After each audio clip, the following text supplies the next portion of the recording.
Yo, yo, yo, what's up, everybody? We're here. Kicker Unmasked V2. Hey, thanks for having me on, Rob. I appreciate it. Yeah, man. When I didn't know, I think Bobby told me, Bobby Burkett told me that the Kicker live stream was canceled while I was premiering my other video. And I was like, you know what? I think I'm going to stream. There's only one man that can help me fill this position. So I was like, I wonder if Andy is doing anything right now. I'm going to shoot him a message. And you were gracious enough to jump on with 5 minutes warning. Uh-oh. Mic troubles. Yep, again. Yeah, we're good now. Hold on. Sounds all crazy here. Hold on. Let's see. All right. So what's everyone doing tonight? Let's see who we got. Oh, Craft Chest with the jokes right off the bat. Hi-Fi and Mass CCA Nation Unite. Oh, man.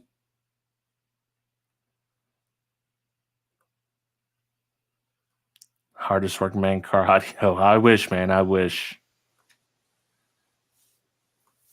Toys, what's up? You good, Andy? Oh, no. We got nothing.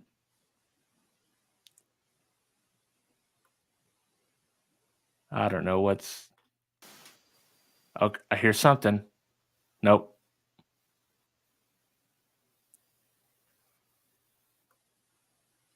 You know how this really does fill in the Kicker live stream because technical difficulties. That's how we started. That's how we started with the Kicker Unmasked. So might as well carry in the tradition. If you can see Andy's decked out, I at least got one. I got a shirt on. He's got the 2 solo X's, the unmasked shirt, the banner. He ain't playing over there. Oh, man, no. Still nothing.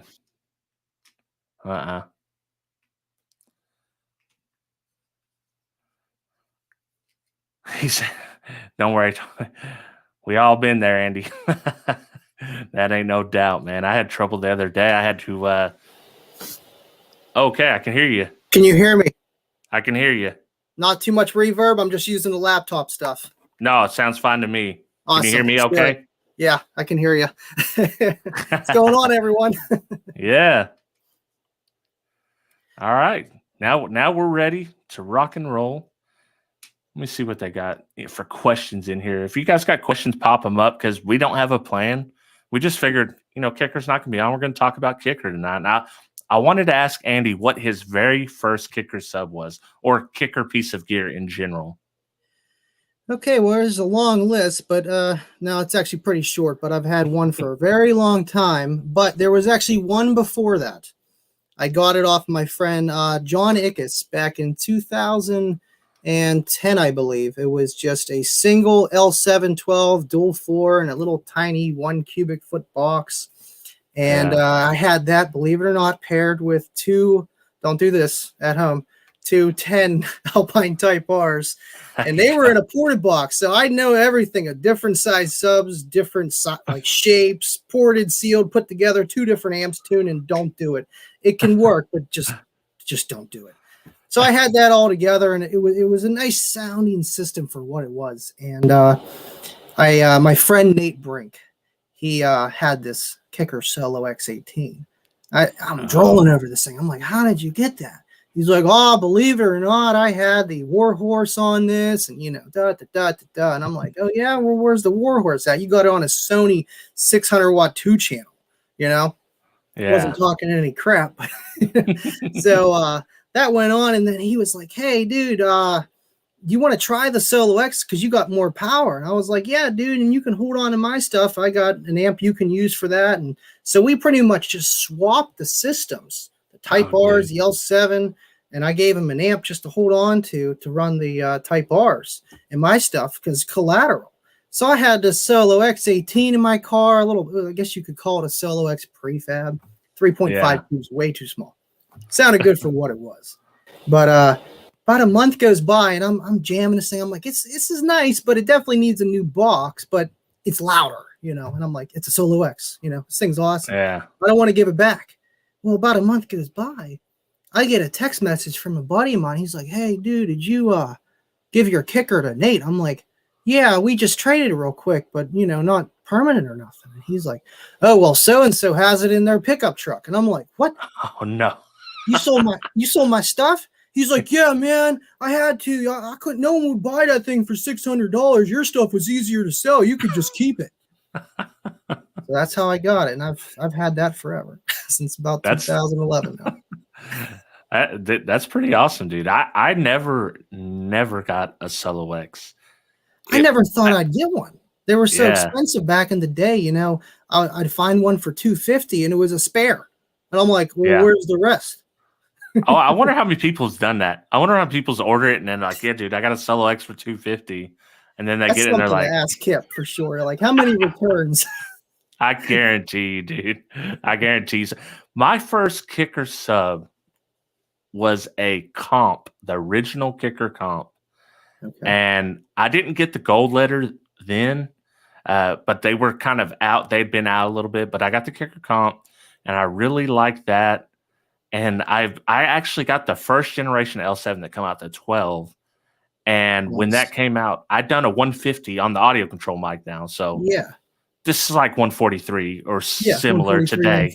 Yeah, something like that. But back then, doing 150 on one 12-inch sub in this area, dude, it was insane.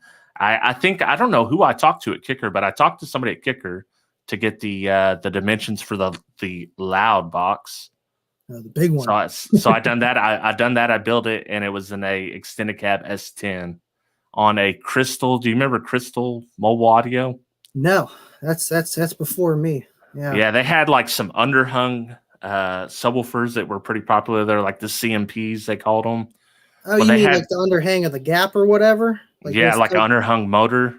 Okay, yeah. And they had those, but they also had these amps. They were the Crystal CADs. They were Class T amps. If you know anything about those, the tri-path chip, and those were a big disaster themselves because once that chip went out, you were done. And the chips were unreliable and they weren't made. That's the only thing about custom stuff, Yeah. How do you replace it? Yeah, and once I start making the chip, it could be repaired back then, but once I stopped making the chip, it's done. But it was truly 1,200 watts, and it sounded good because it wasn't a full Class D. And this was back when Class D still kind of sounded bad. Yeah. But I had that combo in the truck, and I hit a 150 at my highest. It would be anywhere, show to show with those audio control mics. It was different back then because it's not a pressure sensor. It's not going to be the same everywhere you go. It could vary sometimes as wildly as 6 dB. And then if they hit you with the B&K meter, which was like the most accurate of the time, I mean, you're going to be like 3 dB down just going to that meter. So my highest was 150 on the AC meter. Well, that's crazy. There was that much difference between competitions and meters. They were still kind of tuning it in back then. Now and they'd have to calibrate the mic each time. So you go to a show and everyone's like, "Yo, the mic's hot, man. Like, get on there. You're gonna bust the 150." And I actually didn't do it on a hot mic. I done it on a regular mic, but I was somewhere like in 148 to 150 depending on the day. Jeez. But yeah, that's awesome. that was pretty fun. Yeah. So that's what you used to compete back in the day for, like, decent amount of competing, like, going to shows. Mostly local. I did go to 97 World Finals. I think it was 97 or 98. Might have been 98. It was 97 or 98 in Kansas City when they had unified finals. I went there and I didn't even place. I didn't even place top 5. But I was so green back then. But I just basically competed local and did pretty well. And with this system, it moved me up into a higher range. I was no longer in the 0 to 100 class. I was up to the 251 to 500 watt class. So that really put me up against some of the big guys back then with the cheater amps. So yeah, that was before the clamping days, huh? Oh yeah. It was just whatever it was rated at 4 ohms stereo. Wow, we know Ryan took advantage of that. Oh yeah, a few others. Yeah, and even before then, I had which these are my favorite kicker subs. I had 4 of the XPL second generation 12s. Have you seen those? Yeah, yeah. Yeah, so the first generation had the ribbed. That's actually my favorite kicker sub of all time, but the second gen was the flat cone, no dust cap. I had 4 of those on 2 Orion 225s, and I was doing around 148 with those in sealed prefab boxes. I had 2 angled boxes in a rodeo. Yeah. Just like, slanted, one slanted this way, one slanted that way. And a Okay, guy like a local wedge. to me got a loan from his grandpa, and he ended up buying a concept amp, 2 of them. And he had 8 XTR 12s, Orion XTR 12s. Jeez. And I was done. I was done at that point, because at that point it was 0 to 100. I was like, there's no way I could beat him. Wow. That's crazy how they had the classifications too. They didn't do cone area, really, or they just did just the power. So you could just throw power. 20 subs in your car as long as it was on a 100-watt amp.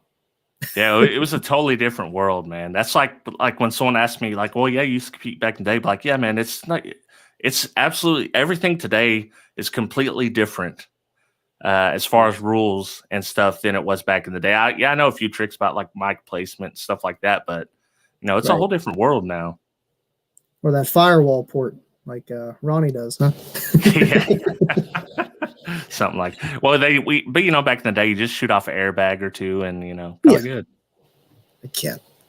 That's crazy, man. That's crazy. So do you got a favorite kicker sub? Like, what's one of your favorites? I like the square ones. I don't know. The square ones. It's part of me, man. It's like, might as well have it tattooed on my arm. It'll be less than it is in my life every other day. I don't know. I mean, I really do like all their drivers. They all do have a place. The price can be a little bit higher compared to other companies, but as well as I do with the R&D that they put into stuff.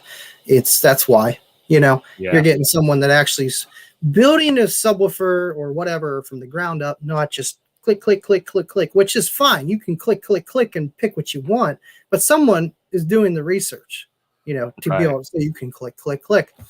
And with the power today, I mean, obviously that's why they're stepping up with the L7X with, a driver that can handle more power, that needs more power, rather than drivers that they usually design that function great on next to no power compared to what everybody else is doing. Like compared to a SCAR or a Sundown, where they're an over-dampened driver that requires 500 RMS to do something. And then when a kicker can do it on 250, 300, it might not be as loud, but it's going to be moving a lot more, for a budget-minded person, and that's the kind of thing that they lean towards, What's the average consumer going to want and to get with the electrical that they have stock in their car, And then there's the guys like us. Then it's a whole different field. So, Well, Sundown kind of took advantage of the abundance of cheap power. Yeah. And you can overcome sensitivity and all this stuff we used to do old school days. If you throw power at it and you got motor force, you can overcome a lot of things. So, companies like that, they take full advantage of that, and they're killing it in SPL. Whereas kicker, I think they're actually relatively cheap when you compare them with who they should be compared with. Rockford Fosgate, Jail Audio Control. They're in that same league. And if you bought a 2400 watt amp from Rockford Fosgate, it's going to cost you $2,500. Whereas the kicker 2400 watt amp, it costs you $999 when you can find it in stock. $1 a watt. That's what it used to be, Yeah. Especially whenever I even got in audio back in, car audio, 2006, 2007, you're paying $350 for an amp that does 500 watts. Yeah. That was the going rate, at least for me. I didn't know.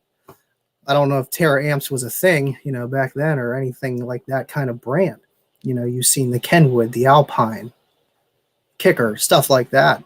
Yeah. And they're definitely taking advantage of the power that's there, and I've seen some pretty good scores even with Terra amps and stuff like that, where it's cheaper on the dollar per watt compared to most companies.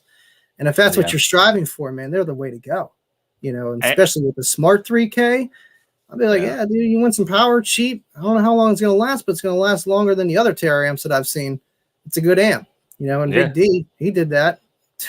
He did that test on that thing, and it took what a resistive load at 1 ohm. And they're pretty nasty. That I've got the MD 1800 here that Derek sent me, and that thing is it's pretty nasty, man. It puts out the power, no doubt about that. Right. And you know, the kicker kind of got overlooked in the old school cheater days because they were there, and it started with the X50S, and then they had the X100S, and then XS50 and XS100. And I'll tell you right now, those were in the same class. The X50 was in the same class as a 250 HCCA, and those things absolutely murdered those amps. Those things put out around 900 watts. The Orions or the Kickers? The Kickers, and the Orions were more like 500 watts. So that's why people want this, because I know I've seen them and their ratings are like normal, you know, cheater amp ratings. That's like with that Pioneer that I have, like I used in your old school competition. It's you know, it's fused for 1200 amps, but yet it's rated at 37.5 watts by 4. Yeah. Come on. And that's how I think the XS50 is 25 watts by 2. So actually, it compared with the 225 HCCA, which only done 400 on a good day. And that amp was rated 600 watts at 1 ohm mono, the X50S or the XS50, and it done around 900 watts. So it was brutal. Crazy. Yeah, we all need 10,000 watts. Yeah, especially Dean. Like if you ask Dean how much power he needs, he just says yes. The answer is yes. That's a Kip answer. Yeah. How many watts do you need? Yes. Give me them. I love when people ask me, like when they get a demo of the Cookie Monster, like, oh, how many watts you pushing back here? I'm like, I don't know, under 2,000. That's it. Yeah. They're like, what? And it's like, well, if you design it, you know, in a way, you don't need that much power. You really don't.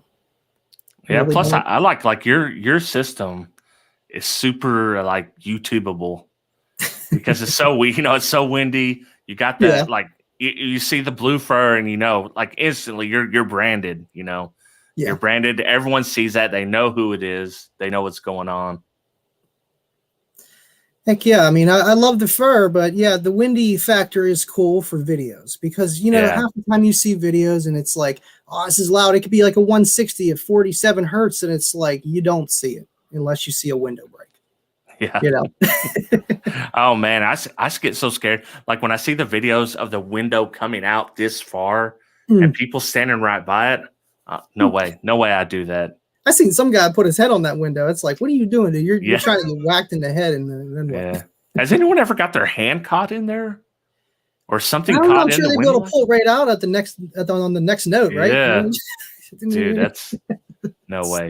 We're playing with fire at that point. Yeah, exactly. No, don't. 25 hertz life. I'd be fired within a week, man. I'm the slowest installer in the country. Yeah, installing isn't my favorite thing, you know. I always thought about opening up a stereo install bay, you know, be a kicker dealer and stuff like that. But the whole install part really doesn't tickle my fancy as much as designing and building and then just listening to the music that I created, you know, from like whatever, the head unit, the amplifier, the enclosure, the driver. I mean, the install part, it just gets very repetitious. And with the integration that you need to know, it's very difficult, especially with the newer cars. Now, if you got a 2005 Chevy, you know, Cobalt, sure, man. Did it a bunch of times, you know. Those are a pain in the butt, too. Goddamn door chime bull crap. And then dude, I don't know how they know all. Like, you know, Dean and them, they all know this from their head, like what the model number, what you need. And I'm like, dude, there's no way. I have a lot of useless information in my head. I don't have any extra room for any model numbers. I'm terrible with it. Right. I start to remember so much audio stuff. I forget stuff that I should actually know. It literally comes. You don't remember it? No, it's just like jam packed, man. I wish I studied like this in high school, man. I would have graduated. It's our anniversary. What? I forgot about Is that today? I replaced that with my series parallel anagram Yeah, in my head. 1.67 ohms. Yeah. Yeah. But yeah, man, the install part of it, it's like when you see someone that is good as Dean, Fernando, and Mark from Car Audio Fab, even Doug, when they're good, they're fast, they're efficient. I'm none of that. I'm chasing tools around the whole time. I'm That's half the second guessing problem. everything I do, man. Yeah. I like tucking wires. I do get enjoyment out of that. Making everything look clean. And they're like, whoa, where's it at? Yeah, it's back there. You just got to find it, Yeah. It's clean. And these fools, they even when they're tucking it, they're making it look clean behind the panel. Yeah, behind the tuck. Yeah. Yeah, it's like, yo, man, it's serious. Hey, long as like in my build, in my car, it's not as pretty as I want it in some places, but as long as I can't see it, someone else don't see it, and it's safe, I could care less. But if it's someone else's build, I'm like, okay, let's do this the right way. Yeah. That's how you got to do, man. If you're doing somebody else's stuff, you got to take the extra step. Yeah. And I usually try to simplify. If I'm helping somebody, I'm trying to simplify their system because I don't want to go overboard on some kind of nonsense I do and then be stuck trying to get it just so. Right. Exactly. I did. Have you seen the new gear? Have you checked out all the new shirts? A little bit here and there. I ordered some of this stuff, but I wanted that shirt, but my bill went up to about $130, and I said, you know what, Kayla's gonna kill me. This one, I'm gonna order this one. I might order it live on the show, but this is my favorite one out of the pick. But I actually like this one as well. Did you get to check this one out? Okay, I don't know if I've seen that one. I like how they do a lot of the retro stuff, back to their roots kind of thing. I do like that. Yeah, and you got the two L7s and then the Rock On. So I'm waiting for them to make a Solo X t-shirt. That's what I need.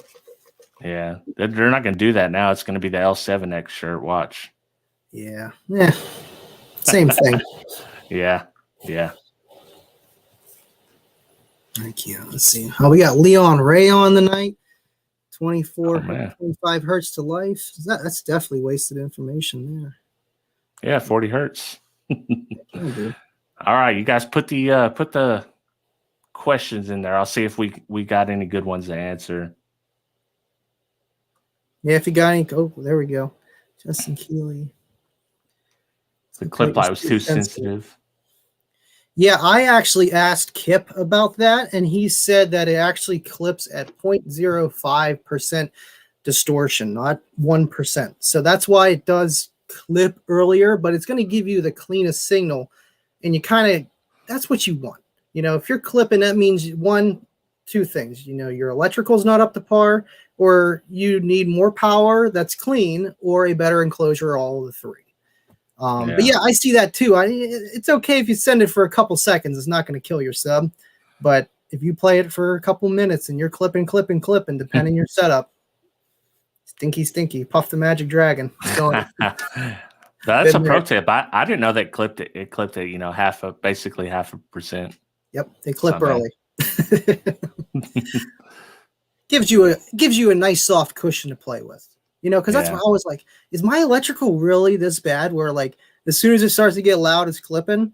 And then I asked him that and he gave me that answer with the 0.05% THD. And then when I got my high output alternator, I could actually go up higher on my volume before clipping. So it goes to show, you need power to make power. What? And didn't you just do you got 2 JY HPs now? Yes, I have 2 JY HP 40s. They're not installed yet. That's on the list. I should be making a video of installing them and how everything goes together and how to hook them up clean and all that kind of fun stuff. Taking out the XS 3400 and the 3100 under the hood in the back. Throwing in the excess power delete kit just so it looks nice and fancy. It looks like a battery, even though it's not a battery. It's just a fancy post-top terminal kind of setup.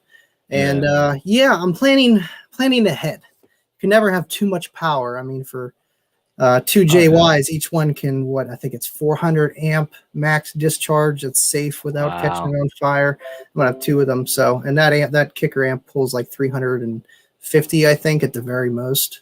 And that's so we're going for two of those kicker amps in it. Maybe even something bigger. Oh, wow. I love kickers, so I don't run just any other brand that's bigger. So we will see. Wink, wink. Yeah. Kip's not here. Somebody's got to wink. Yeah. Oh, man. Just me. I doubt that I would. I don't know. We'll see. I'm working on a system now, but I've had roadblock after roadblock after roadblock. I feel you. Yeah, you got a nice little SQ setup. What's all in there? I know you got the key amp in there. What do you got? Yeah, that's actually my wife's vehicle, and I'm gonna redo that as well because I got some Savard wrap component sets I'm gonna put in there. But as far as the Trooper, there's gonna be a lot of Q class in there. Awesome. So that'll be. I'm gonna have some kicker firepower as far as amps go in that.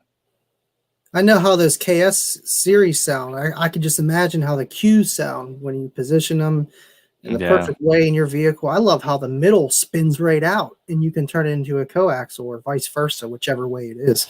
I didn't know that, Yeah. That's a nice feature, because not everybody can put the tweets up high like you want them, but sometimes you got to slap them in the door. Just take your air vents out and put speakers in. That's what I did. Works. Got my front staging. we speaking of Dean from 5-Star Car Sale, we were talking about this last Thursday. What car audio was like in the 90s, and he brought up, and I remember this very well. People putting tweeters in the air vents. That was like, if you had that, you were the dopest ever. Like, yo, what's in the air vent? Those are tweeters, bro. Yeah, man. Don't worry, that's not the heat. It's just clipping, and I got to turn that down. That's the only thing that stinks about it, because I still got my two front and the center. But when it's hot, man, you don't have those two vents blowing on the outside. It makes a difference. Yeah, it makes a difference. It's like, why did I put those there? Because whenever I put the big box in there that took up the whole car, I didn't have any sound coming from the back. So I had instead of, building door panels, which I'm going to do eventually with like fiberglass and shag and all that fun stuff, but until I get that far, I was like, well, I need more front stage. I can't hear the music. These little KS 6x9s, the tweeters are shutting off because I'm just clipping the crap out of them, which is the nice thing about this KS speakers. You play them too hard, those tweeters will literally die down to a point where there's barely any tweeter, so you don't blow them. And then you turn the volume down, wait a couple seconds, they come back on. That's the way to do it. Hey, somehow Robert Van Hoy still found out a way to blow the mids 2 or 3 times. So he blew the KS ones. Was it the KS? It was the Q. The Q. Well, I don't know about this. They might not have the same circuitry, but it was the mids though. It wasn't the tweeter. Oh, just the speaker itself. I mean, if you overpower a driver, you haven't matched RMS to RMS, and it's easy. I think it's easier to clip and send a dirty signal to mids and highs because it's so loud. Your ear can't really pick it up unless, you're literally listening for something. You start smelling it, and it's a different coil smell. I'll tell you that, man. I've smelt them. They're not the same kind of subwoofer coil smell. It's like something like mechanical burning. I'm like, what? Is that like the head unit? What does that smell? Oh no, it's just my tweeter. Whoops. Oh, dude, that's the one thing that got me about like big bass setups now is that you'll get the demo and then they'll cut off, and then all you got is a door full of mids and bullet tweeters just blasting when the bass is off. And it's like, dude, this is when I'm not gonna tap out during the bass. I'll tap out when the mids and highs and tweets are blaring. That's what makes you go deaf, man. When I get in someone's car and they got those super tweeters lined up, I'm like, here we go. Do I cover my ears and look like a pansy, or do I just suck it up? Like, I don't know what to do, man. And then it's like, after I get the demo, I'm like, listen, you don't need 12,000 hertz that loud. Yeah. we can go. What? Yeah, exactly. Huh? You got you got anything coming up? What you working on? Videos? Well, I'm going to do Kayla's kicker amp. She has the ZX 550.2. I'm just going to do a bench test of that. I'm trying to do bench test videos since I got so many amps and it's cold outside. Got a heated garage, but filming with a turbo heater, it's not going to work too well. It's like 0 degrees in Pennsylvania. Yeah, right now, isn't it? It's cold. I was surprised that Kicker down Stillwater that they had snow. They barely ever get snow. I guess it's snow because they said weather. I'm figuring snow. It's usually ice because I'm like 3 hours away from Stillwater. Are you nice and it's close? Like we don't get snow. We just get like ice. It's like ice or hot. That's all we get. Wow. I mean, I'll deal with that. I mean, we get all 4 seasons. I mean, it's nice for that, but it's I don't know. I want to move south one day. I don't know. We'll see. This is the only place I can live, man. I'm a tropical kind of guy. I can handle the cold for a little while. But then I need some heat. Right. I've been working on video today. I might be able to even give everyone a sneak peek over there. You can't see my bench, but I got a bunch of 1/0 wire over there that I'm testing. I like how you do those videos between the different wires and like the weights and the size and all that kind of stuff, so people know what to buy, what not to buy. Depending on budget. I'd love to like test them with voltage over lengths of 20 foot, but man, I mean, even if I done like 4 or 5 brands, it's roughly $4 a foot, 20 foot, so you're looking at $80, and that's saying that I can get it by the foot, $80, and if times 5, it's talking about a little bit of money. Yeah. I mean, if you have enough views and YouTube pays for everything, then it's not a problem. But otherwise, that's tough to do. I mean, it's enough what you're doing because the sheer weight and the size and all that and the strand count really portray what a wire is going to do. Yeah, it's close. It's like it's a proximity. It's not exact. And I've tested at this point over 26 different types of 1/0 wire. So there's no way I'd be able to do 20-foot tests on each one. Maybe when I get 1 million subs, I'll do it for everybody. Yeah, you could try doing like one every couple months, just get the test set up and everything. Because I know Kicker has something like that for their wire. Yeah, that's pretty cool. Same thing, but I think Dean had that and almost broke it. Jesus, he would. He seems the type. Yeah. If you want something broke it, send it to Dean. Yeah. Someone asked earlier, the Savard Rap 12 or the Kicker Comp. Whoever asked, did you ask the Comp or the Comp R, or which level are you talking about? Because if you're talking about the Comp, definitely the Rap 12. It's a much more robust sub. But if you're getting up to Comp VR, Comp R, whatever it is now, it's probably a lot closer. I know. I hate when people ask, what's the best sub for this, or what's better, this or this? And it's like, well, there's so many factors that come in.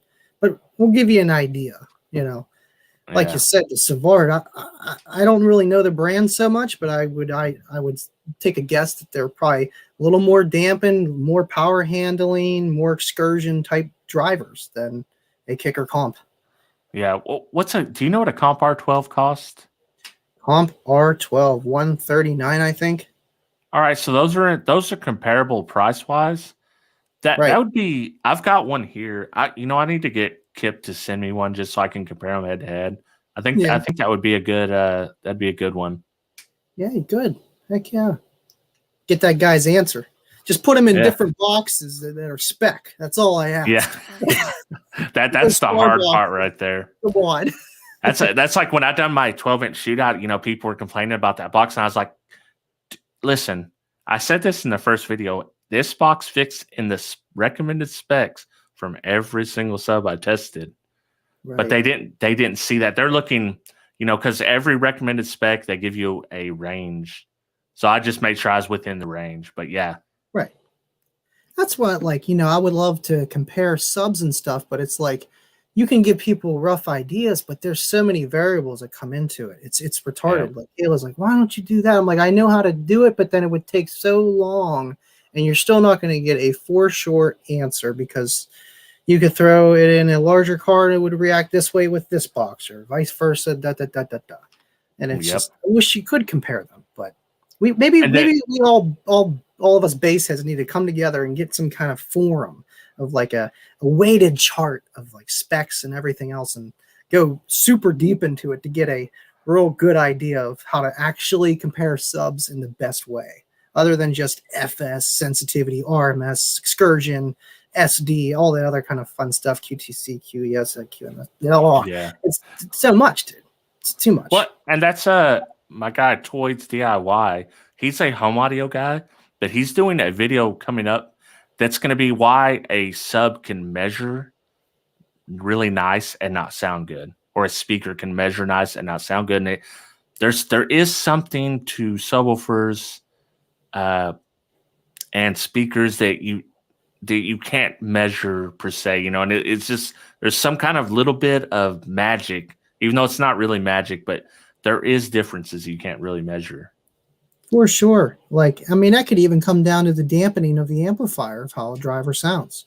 Yeah. You know, and yeah, that tight responsive bass, but yeah, you could say, oh, well, it's the box. Well, maybe. I don't know. Yeah. I think you're right. You're onto something there for sure. RF for life. I like RF too. I like Rockford Fosgate quite a bit. Your ears is the final test. That's true. No one's opinion matters more than your own. That's what it comes down to. If it makes you happy, who cares what the other person thinks about it? Right. You know, Jesse says these days there's so many subs that are so good for a daily driver. It comes down to the company that backs them.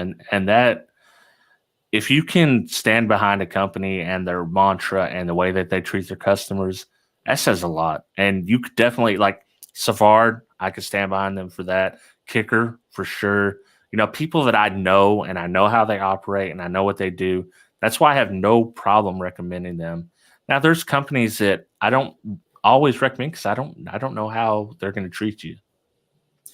Right. Yeah, I see that with a lot of companies too, where they're pretty cold, you know, and I see some competitors running their equipment doing 62s for years, going to shows, going to worlds, and they get a little bit of respect, but then they turn around and spit them out. And then I see it. I'm like, oh, hey, you can run kicker, you know, they'll treat you a little bit better.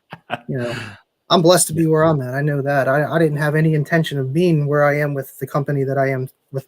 The company that I am with today, Kicker, obviously, but it's just crazy, and it's the kind of backing of what the company stands for, and just so many things that are just awesome. But there's other companies out there that do similar things, but not quite the same. Yeah, you know, there's companies like I really like Audio Control. They take care of their people. Matt's takes care of their people. Rockford Fosgate even does a pretty good job. You know, Chris is out there kind of, well, Chris from Audio Control, but also Rockford Fosgate, you know, they're out there. They're in the community too. So we're lucky in that way. Fosgate. Remember, I used to have a pair of P2s, and it was back in the day when your box didn't fit in your trunk. You put it in your back seat. Yeah, that doesn't work. And Buddy was sitting in the back and put his hand right on the sub and crack. And I was like, no, why would you do that? It was fine anyway, because I wound up just going with some Alpine Type Bs and a dual bandpass box. Man, I've been there, man. It's just, geez. Rockford Fosgate, though, I do like their drivers. They are very efficient for what they are, too, you know, and their ratings are realistic. You know, back in the day, I didn't know a T1 or a T2 was only 600 RMS. Man, those things sounded vicious. You know, but that's all they needed. You know. Yeah, they like I tested the P3 a while back, and that sub, you know, I expected it to be bass heavy, but that sub actually sounds good, man. It surprised me. I was like, wow, this sub sounds pretty dang good. They're very good in sealed enclosures with their total Q or whatever, the Q factor with what they would work in better. They lean towards the sealed enclosure size, so like a nice fourth order. You know, if you want SPL, but they're nice for sure. And JL, man, JL W3s, W0s, Efficiency. Holy crap. Those are some light drivers. I love JL subs, but JL subs are very expensive. Oh, yeah. I've had several W7s. I've never bought a brand. I hate to say it, I've never bought a brand new W7 just because cost, but I've bought several secondhand. I've had them in my hand. I refoamed them. That's about as Yeah, far as I did. You know, they're nice drivers. heck Do you yeah. have the 13.5 or 12? No, I've had an 8 and I've had a pair of 10s. Okay. I've Still, had a trio of the 8s actually. Those are subs I wish I'd never would have sold, but yeah. yeah, I don't think I've ever had an 8-inch driver in general. I've always had 10s, 12s, 15s, 18s. Oh, dude, I love 8 inch. I love small drivers like the 6.5s. I've got this little Savard HiQ 6.5, and that thing it punches 2 classes above its weight. Jeez. So That's great. I like them. It's nice.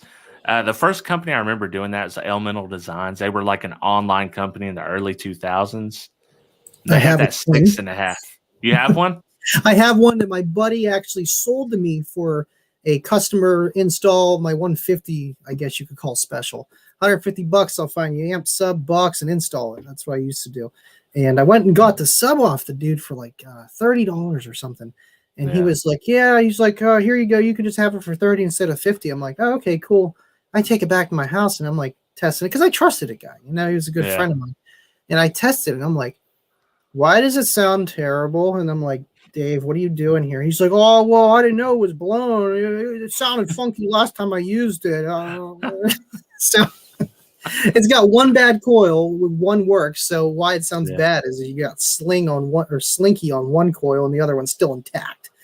So, and it could be they had issues at the end of the run. They had like some major issues with quality, but at the beginning, they had like the first 6.5 that I heard it was ever like killing it. It was 2 of the OV2 6.5s. And I swore he had them in a little Geo Metro hatchback. And dude, you would have swore it was a 15 or a pair of 12s in there. And it was just basically 2 of them in a kind of prototype quarter wave enclosure. Right.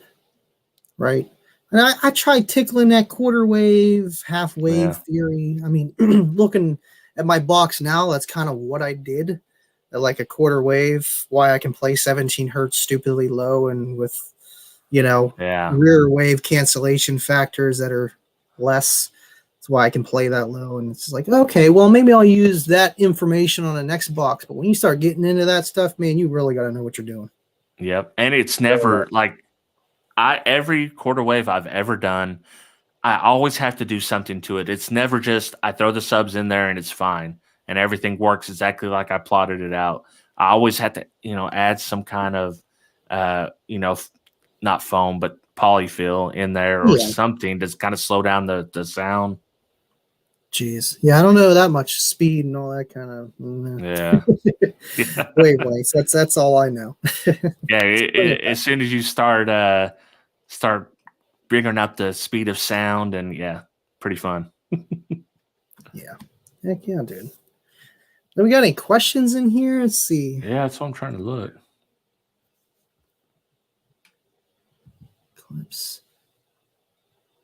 Eclipse Titanium 15s, bang hard. Oh, those are dope. Those are I was wanting to sub because Eclipse put the Eclipse subs in. Heck yeah. Have you ever had any other of the TC sounds? That's who built those. Really? Yeah, they're pretty dope. Have you ever heard of the Sunfire subwoofers? Nope. Yeah, they're home audio subwoofers, but they built those as well. And they have one. I have one. It had come with a passive. It was an 8-inch by 8-inch by 8-inch box, or 10-inch by 10-inch by 10-inch, and it had a 1200 watt amp, an 8-inch TC Sounds, a Sunfire sub, and a passive radiator. And you would put it in the corner, and that thing was stupid impressive in under a cubic foot of space. Yeah, sometimes you don't need a big box to be loud either or sound good. I know that.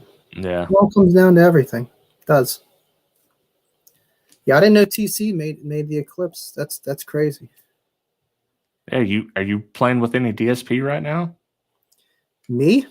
Yeah. Nope. Head unit. It's a Kenwood X something. I don't know. It's just a Bluetooth 5.4 inch screen. I got it off of a buddy of mine that I actually traded 2 Boss subs that I found in the trash, and they worked. There was 2 JLs and 2 Boss Phantom shallow depths. My buddy grabbed the JLs, I grabbed the Boss, and the Boss worked and one of the JLs didn't. So I was like, ooh, I got some subs. So my buddy was looking for subs. He was like, hey, you got any subs? I got a head unit I'm trying to trade. I'm like, actually I do. Yeah, sure. Yeah.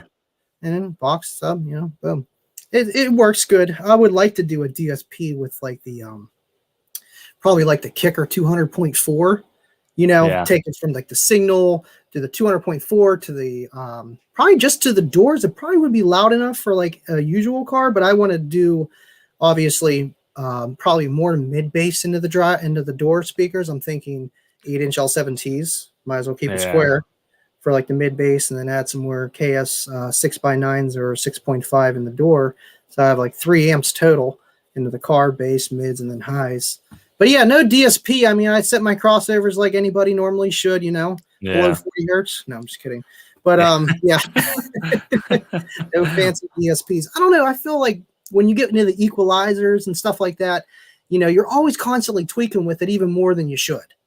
Yeah. I'm that kind of guy where I'm like, okay, let's turn this. Yeah, you could get yourself in trouble with the song sounds good. Yeah. Exactly. The DSPs I'm running right now is the Kicker Key, obviously in the Hyundai, and then I'm playing with the Q Class DSP. So before that, I did run the Dayton DSP, which is okay. It's a very entry level DSP, and I've used several. I've used the Helix.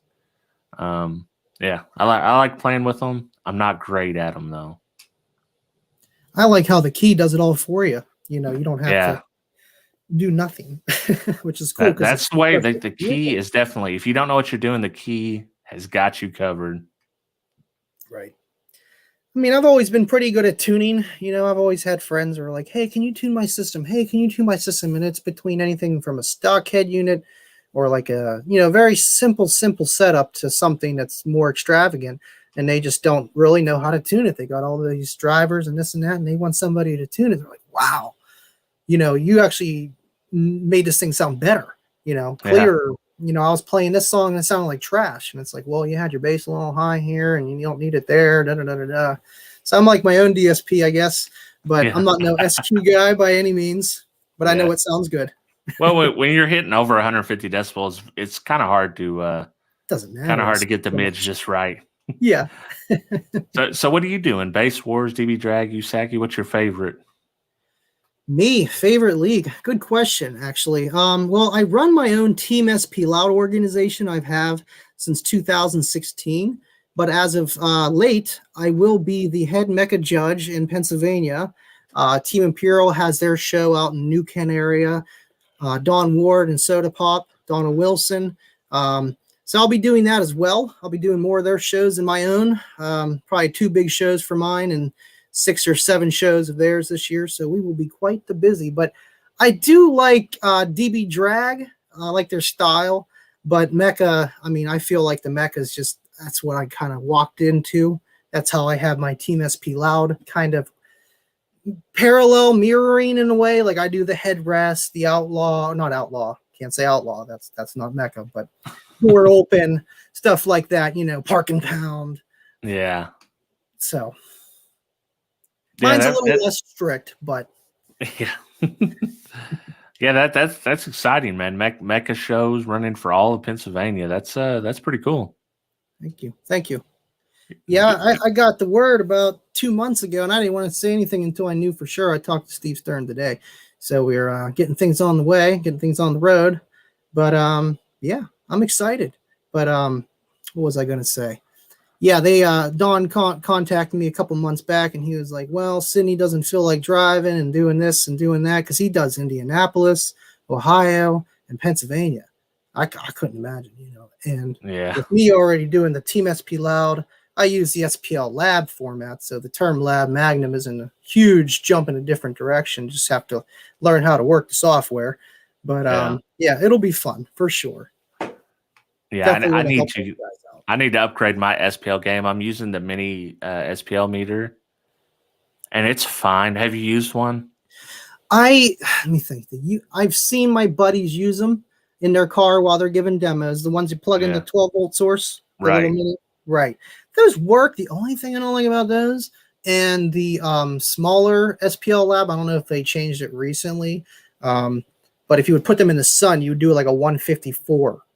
Oh, really? Like a 142. Yeah, so, I haven't experienced that. So I haven't even been able to get it over 140 in any of my builds. So no worries, I'm getting crazy. Just park in the sun, make sure it's beaming real good, about 85 degrees, and just send it. You'll get your 50. I'm telling you. I want one of those. I want one of those SSA meters with the Bluetooth. That for my setup, that's what would be nice. Right, and those are cool because you can have those just hooked up to your phone, and you're just jamming down the road. Let's see how loud this is, with my windows down. Yeah, and you can record video of it. Right, it does an overlay. Yeah, the SPL Lab one does that too because they have. I used to have the SPL Lab meter. It wasn't clampable, but it had a cord where I could plug it into a phone. And I could record there, it was like over the line. Now they have a newer one that does Bluetooth what the SSA meter has, but the SSA did it first. Yeah. And that's pretty cool because you could just sit there and you see the DB and the hairs flying everywhere. I think that's awesome. Yeah, if they can do it cheap, I'm for who can do it just as good cheaper. Right. That's why I want the SPL Lab. No, cheaper. That's how you Gomez. Those aren't real actual SPL meters that you want to use, buddy. That is just on your phone, on your mic. When you see people use that, typically they have the SSA meter using the app, or they have the SPL labs using the app. Yeah, the phone meters, they work for figuring out how loud your washing machine is. Yeah. Stuff like that. Not sound pressure. I guess there's different weighting, ANC weighting, and then there's SPL weighting, all kind of fun stuff. But you can do a cheap and dirty RTA. If you get the RTA app using your phone mic, it's not perfect, but it'll get you in the ballpark. Really? I mean, that makes sense because it picks up the same kind of weighting, I guess, sound. Yeah. And I've done it, compared to USB mic. Like I had the Dayton UMM1 with Room EQ Wizard, and it's pretty close. It's pretty close. So I was actually surprised. I wanted to do a video on it. I just didn't. Sometimes I just get out there testing. It's like, man, I didn't set up for video at all. Right. I know that's kind of why I started doing the YouTube, because Kayla's like, oh, you do all this stuff with this audio, but you never film it. You never do anything. And it's like, well, I guess I could start filming and then I just make more projects for myself, but we get things done. Well, and then, eventually maybe you'll make some money off of it and you can actually afford some extra projects. Heck yeah. I'm trying to hit that 1,000 subscriber, 4,000 watch hours to get started on that, but we'll see. Yeah. How close are you? Where are you at now? I'm at 64% on the watch time, and I'm halfway on the subscribers. I just hit 500 the other day. So everybody, you got to subscribe. I'll leave a link in the description so you can go subscribe. Get my dude Andy up over 1,000. They're going to take 2 or 3 months after you reach it to do it, but really, but yeah, they're not just right on it. I'll tell you that. But yeah, it's good. It'll be nice. I mean, it took me like 5 years to actually make a decent amount of money where I can get what I want to do, Right. But, after a couple of years, you'll make a little bit of money here and there, and it'll definitely help out. Hey, as long as it pays for a couple meals, that's all I care about, Yeah, exactly. And then just hit those affiliate links. Yeah, you're out to let me know how to do all that kind of stuff because I kind of just Yeah. put things here and here. You gotta show Oh me. yeah. Yeah, man. Yeah. Hit me up in the DMs and we'll figure it out because that's a quick way for you to start doing a little bit of it. Heck yeah, dude. I appreciate it. Thomas, so he asked if the Dayton Audio IMM6, which plugs into a phone, an iPhone or an Android, in my testing, it's the same as the regular mic. You can upload a calibration file to the RTA app, but to me, it was pretty much the same as just using your mic on your phone. Cool. Since we're replacing Kicker, I figure I'm gonna give something away. I'm gonna get like a little swag pack, some stickers and some. I got all kinds of cardio swag around here. So the first person in chat that can tell me the first video I uploaded, I'll send you a swag pack. Cool. So I'll watch in comments as we kind of talk about whatever we're going to talk about for our last 5 minutes. Heck yeah, I'm trying to think of what else to talk about. Yeah, I know. Jeez. Yeah, we had no plans, so Yeah, I'm just kind of winging it here. yeah. I don't know. Let's see. I don't know. So what's in the car? What's in the car right now? Then nothing. No sub. Well, there's a motor and basket in there in the box, but the cone's right here. This is the one that was in there. This is the one that's obviously signed by Steve. These both work. But I'm going to throw this one back in, and this one's going to go on the shelf.